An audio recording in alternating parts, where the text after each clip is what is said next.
Okay. Good morning.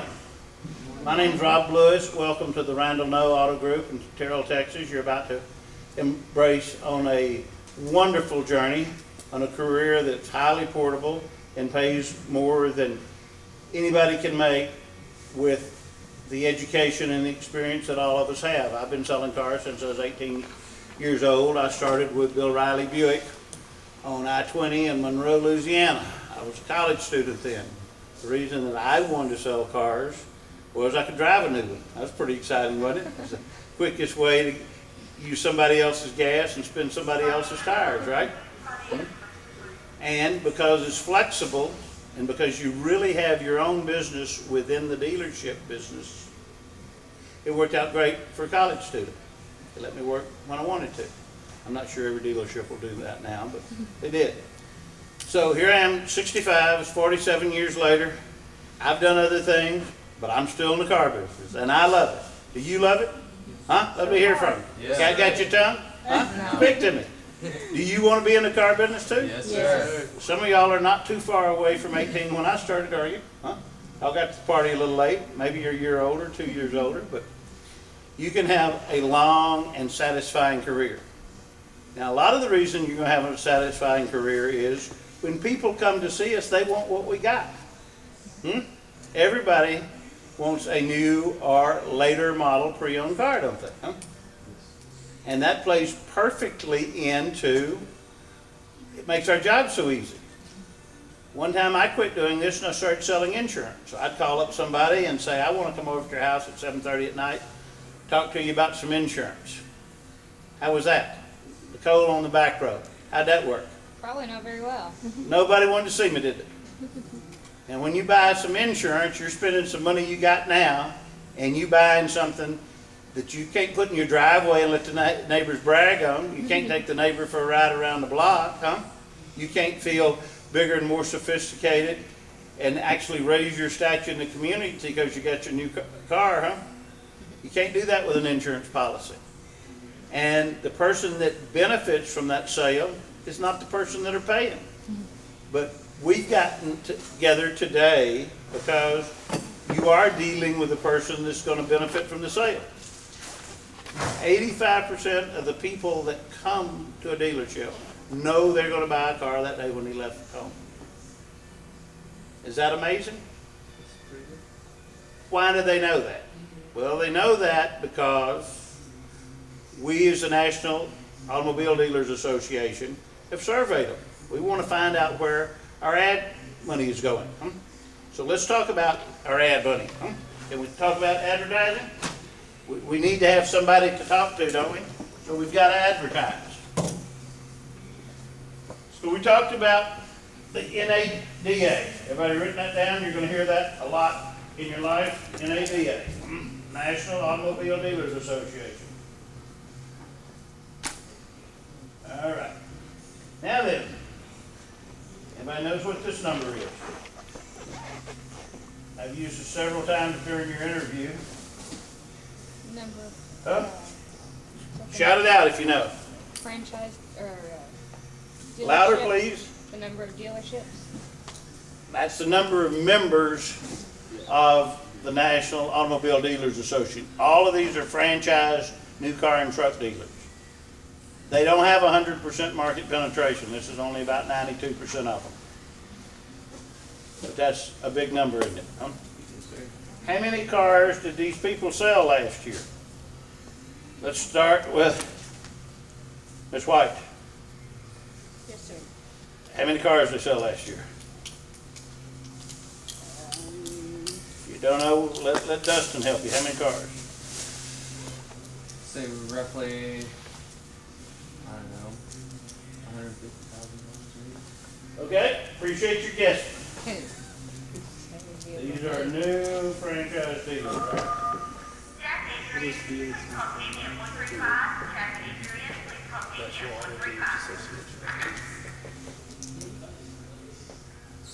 Last year wasn't the best year we've ever had, but it was a pretty good year. And collectively, we as an industry sold 12.8 million cars. Pretty big business, huh? What does the number 274 million mean? That means that's the number of cars that are licensed in America and driving on our roads now. This is a big industry, very big industry. That's what I'm trying to get to this. Now, the new dealers, they spent some money advertising, and then the manufacturers spent some money advertising, and then the pre-owned, starting to say pre-owned, dealers spent some money advertising, and the people that we used to call imports,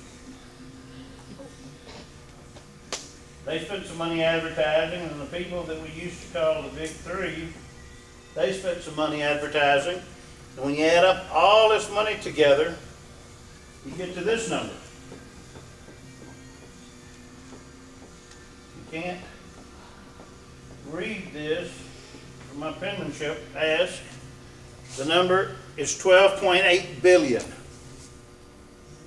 Does anybody see a correlation between the amount of dollars spent in advertising and the amount of cars sold? What's that correlation? You guys like numbers like I do? I'm a real number guy. What's the difference? The amount of advertising is 1,000 times bigger. So that means on every new car and truck in America, there's $1,000 spent on advertising. What does that mean to you? That means that when these people roll in here and you go out to greet them and they say, "I'm just looking," don't say the ugly Texas word that we throw on about everything that we don't believe. Don't use that word. But no, that is really what they're telling you, huh? That's just not the truth, is it? Absolutely not the truth. You know, so many people say, "I'm just looking," when you greet them. And there's so many ways that you could greet them that I'm going to try to talk you out of. For example, "May I help you?"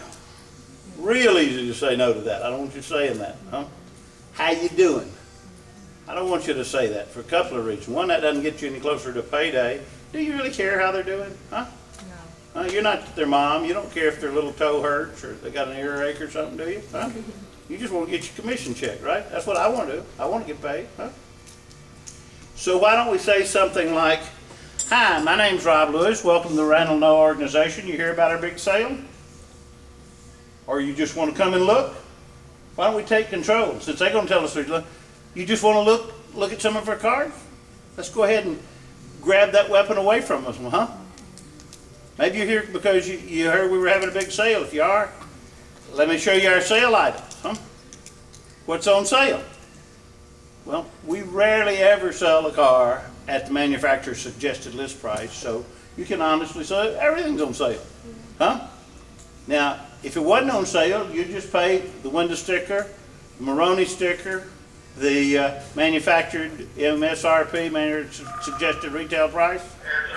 But the cars aren't sold that way, are they? That's just the beginning. So when we greet somebody, you're going to say, "Hey, you about sale or you just want to look?"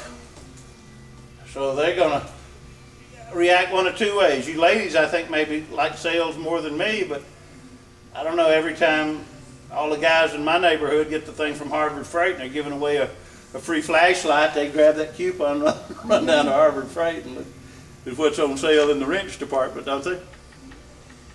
So they're just looking.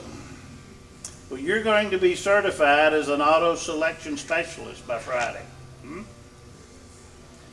So you're going to be looking at cars at least 44, maybe 48 hours a week.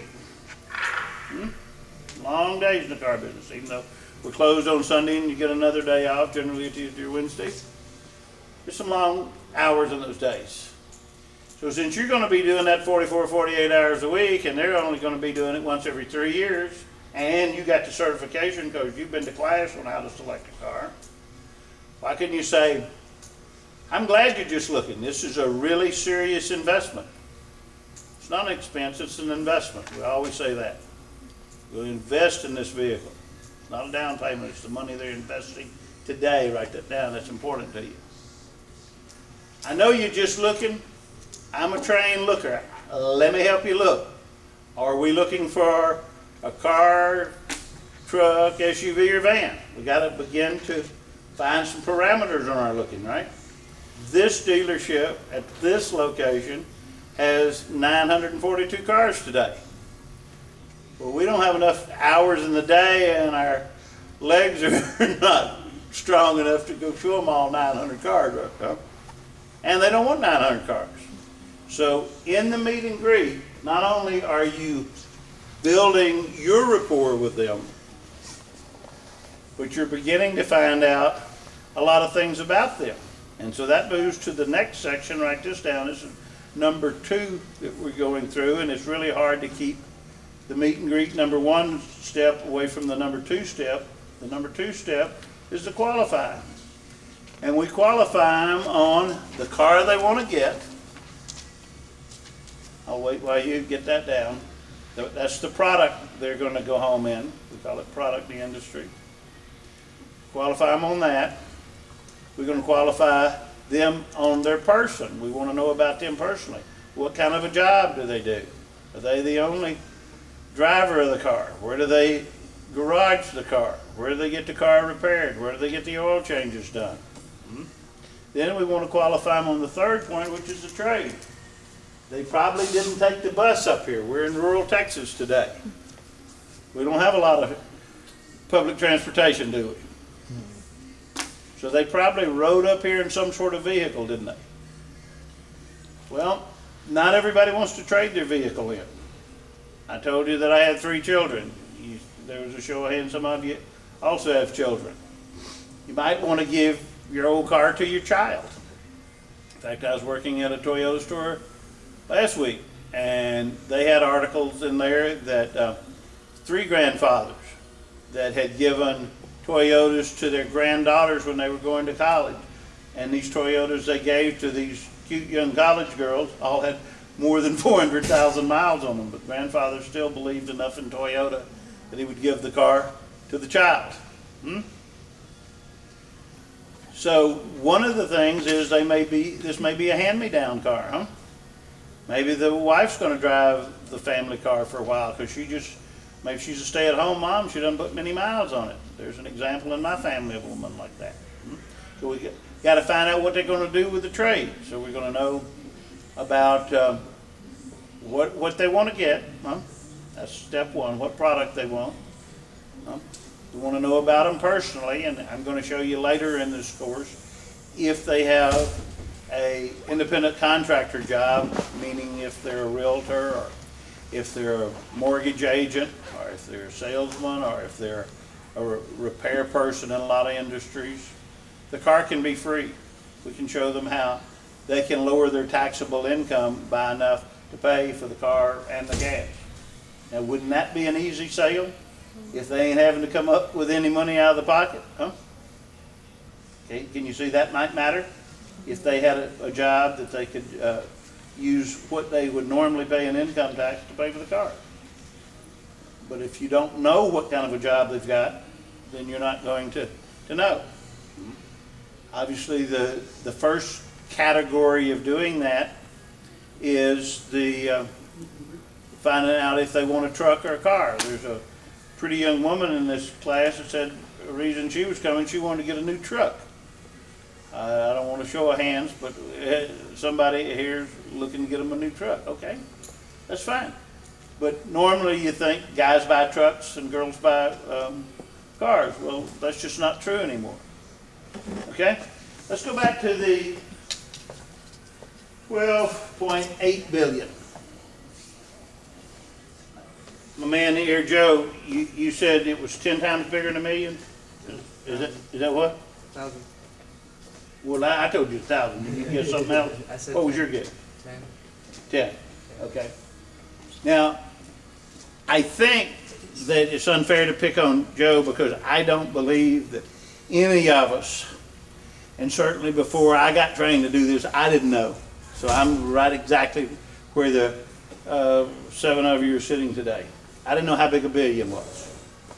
So we're going to spend just a few minutes talking about how big a billion is. And Now there's a guy, a rich guy, second generation rich guy in New York. His name's Donald Trump. Show of hands, everybody heard of him? All right. He got married to this Yugoslavian blonde, and her name was Ivana. Everybody heard of Ivana Trump? Okay.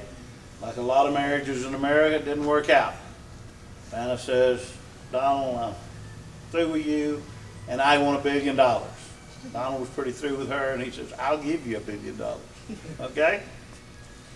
So, being the way I feel about a lot of ladies, that wasn't easy enough for her. The easiest way I would have seen to do it is just wire transfer it in her account. Poof. Safe, quick, easy, got a record of it, that'd be the way to do it. But, being a woman, she says, no, I want it in brand new $1 bills. Oh my. Way difficult. Yep, just like a woman, right? Just being difficult. Why would you want it? Anyway, so she did. And of course, he wanted a divorce bad enough, he's willing to do that. So what does the number 47 mean to you? Everybody got this down off the board? Gonna take this down? Yes, sir. All right. Number what? 47? 47. What does 47 mean? That mean anything to anybody? This is not fair. You can't know this answer. 47. That's the number of days it took the U.S. printing office to print this lady's. Look at your thing. So you didn't know how big $1 billion. You And see $1 her mouth open, bills. right? Huh? That's awesome, isn't it? Huh? I would. They had high-speed presses running in there, huh? 47 days. And $100 bills? No, $1 $1 bills? Uno. Ooh. Uno. I would just. All right. Now the next big number for us to write down so we can understand how big $1 billion is. And remember, sidelight, we're just defining 1 billion. The auto industry spends almost 13 of these to get people to come over here, and some weak salesmen that I hadn't trained, when they say it, they just look at the guy who walks on off. That's sad, isn't it? That's almost robbery. He's robbed us of the $1,000 we spent on the car. Anyway, what does the number 142 mean? You don't know. That's the number of armored cars Ivana Trump had to hire to haul her $1 billion away from the Plaza Hotel. 142 armored cars? Yeah. Man. The volume of 142 is what it takes to do $1 billion. It's a lot of money in it. This is 1/13 of what this industry spends on you as salesman to make your job easier, huh? Amazing number, okay? We got 3 young women here. They're all really cute. If I was a billionaire, I'd marry each one of them, or all of them. And I would say, your job is to spend my $1 billion. That's all I want you to do. Can you do that for me, honey? Oh, if you left. Now, I've got a catch, because anytime a man's giving you something, he's got a catch, don't he? Yes. Huh? Nod your head. You know I'm right, huh? Yeah. Come on, witness for me here. All I'm gonna do, I'm gonna put a little limit on you. You see this number? It's like every man. Anybody see through me? I'm drinking dirty water. You probably can't. 10,000. Huh? 10,000. That's how mean I am to you. I'm not gonna let you spend but $10,000 a day. Oh, darn. Huh? Isn't that a bummer? You may not want to do this with me, huh? Huh? Who's not appreciative? Every day, your job is that. You spend $10,000. Okay, you smiling nice to me. You, Michaela. Yeah. Could you spend my $1 billion? In honest opinion, I don't think I could, Why couldn't you? because it's a lot of money. You'd have to buy millions and you'd have to buy cars that are like millions of dollars and houses. I don't think there's just, and I don't think there's, in my opinion, That's why. for one person to Huh? spend that much. That's why. Could you spend my $1 billion if I limited you $10,000 a day? No. 10,000 a Nicole? day? Huh? No, I don't think so. not enough time. yeah. Okay. No. I love some profanity. Here my guy says, hell yeah, he could do it. And right here's the number why that's just not the truth. It would take like How many days would it take? years. Oh, 276 years. How many days are in a year?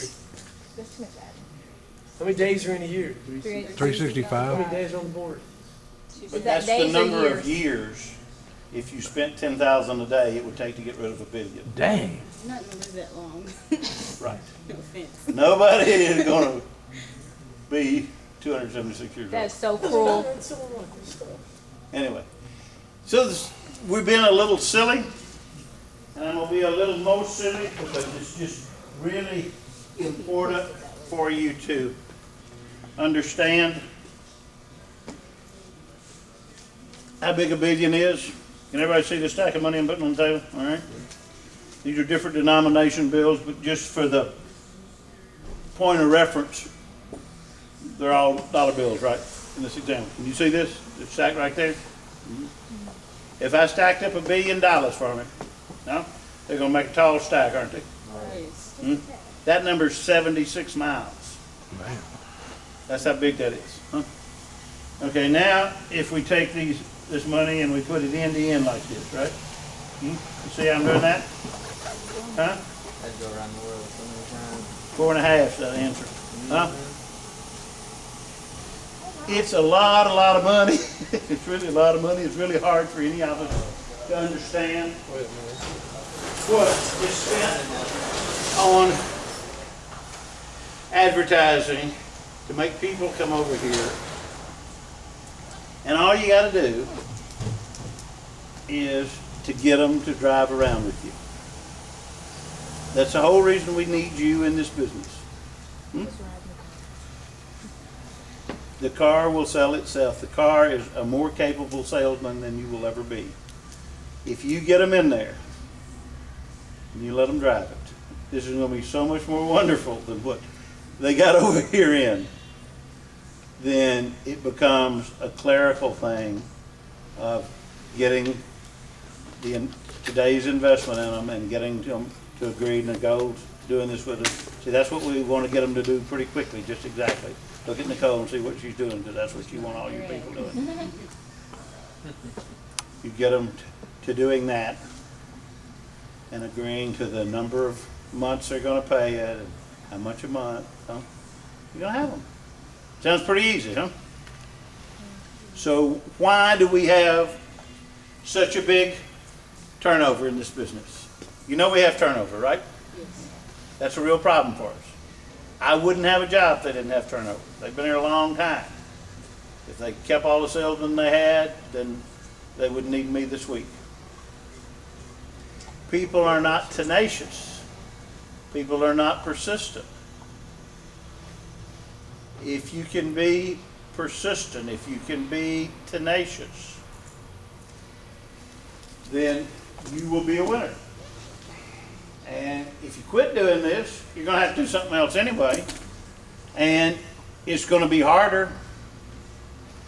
Who else in any other job, you've all had other jobs, you told me what your other jobs were, but nobody's going to let you ride around the car all day. Nobody's going to let you play on the computer all day. Nobody's going to let you stay on the phone all the day. All the things that we're asking you to do, and we're going to pay you $40,000, $50,000, $80,000 a year to do it, are things that you're doing for free anyway. You play on the computer, you talk on your phone, you ride around the car, don't you? Well, come do it for us. Huh? We'll turn what you're doing for free into some money. Huh? Isn't that a pretty good idea? Why wouldn't you do it that way? Huh? Because people are not smart. Who is tenacious enough to do this job? Show of hands. Everybody believes you are? Okay. That's good. I'm so big on this tenaciousness, I'm going to read you a couple of little phrases, and maybe these matter to you enough to write them down. A guy that you might recognize the name. I like football. I think this guy, probably the greatest coach ever. He says, it's not whether you get it's not whether you get knocked down, it's whether you get up. There's going to be some no's. Absolutely, there's no's in doing this. If it was so easy, we just have a car vending machine, right? The people walk up, put their credit out in the thing, then select a red one, a blue one, Come sliding out. just like a flavor of a soft drink. But now a little bit more to it than that. Now then, when you each reach the end of your rope, tie a knot and hang on. Maybe everybody will remember Thomas Jefferson. He made a big splash in the beginning of this country. Why wouldn't you respect what he had to say? You think I just can't do this anymore? Tie a knot. Hang on a little more, huh? Let me tell you the secret that's led me to my goal. My strength lies solely in my tenacity. That guy was Louis Pasteur, a Frenchman, that invented the way for milk not to ruin. That's been a pretty powerful impact on all the people of the world, hasn't it? I think pasteurizing milk probably added something to the world. He made quite a thing, and he says, that's all I got. I was just tenacious. Nothing in the world can take the place of persistence. That's an interchangeable word with tenacity. Talent will not. Nothing in the world is more common than unsuccessful men with talent. Genius will not. I think I'm a genius. Huh? Don't you think you're a genius? Huh? Don't you think you have talent? Genius will not. Unrewarded genius is a proverb. Education will not. The world is full of educated derelicts. Persistence and determination alone are omnipotent. That means everything. That's Calvin Coolidge. He was our 30th president. He served from 23 to 29. Wonderful thing. Now you can not do this, or you can do this. It's just up to you, and that's something that no person outside your world can do for you, right? You got to do that. Anybody want to go, or you want to continue with the class? Huh? Huh? You still on board here after all this? Okay. Let's turn our Mr.